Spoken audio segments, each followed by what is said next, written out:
எனக்கு என்ன அவர் குறித்திருக்கிறாரோ அவர் எனக்கு அதை நிறைவேற்றி முடிப்பார்.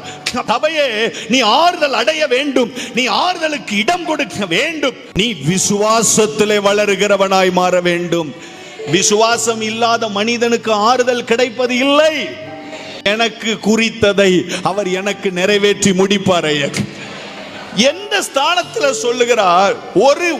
ஒரு சொத்துக்கள் இல்லை, ஒன்றும் இல்லை, ஒரு ஆஸ்தியும் இல்லை, ஒரு குழந்தையும் இல்லை, சரீரத்தில் ஒரு பலனும் இல்லை, சுகம் இல்லை, இளை மாறுதல் இல்லை. ஆனால் வானத்தை நோக்கி அவரது விசுவாச பிரமாணம் போகிறது. எனக்கு முன் குறித்ததை அவர் நிறைவேற்றி முடிப்பார்.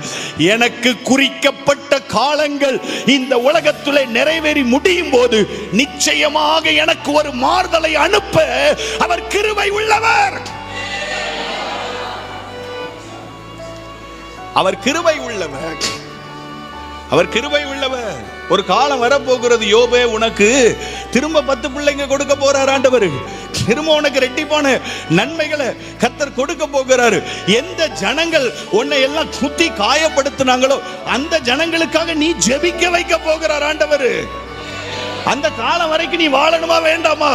அந்த காலம் வரைக்கும் நீ ஜீவிக்கணுமா ஜீவிக்க வேண்டாமா? அதனால அவர் சொல்ற, சபையே ஆறுதல் அடையுங்கள், விசுவாசம் உள்ளவனாயிரு, ஆறுதல் அடையுங்கள். தேவனுக்கு மேல பாரத்தை போட்டுட்டு சத்தம் காட்டாம கர்த்தருக்கு ஸ்தோத்திரம் பண்ணு. கர்த்தருக்கு மேலே உன் பாரத்தை வைத்து விடு, அவர் உன்னை ஆதரிப்பார். நீதிமானை ஒரு நாளும் ஒருபோதும் அவர் தள்ளாட விடவே மாட்டார்.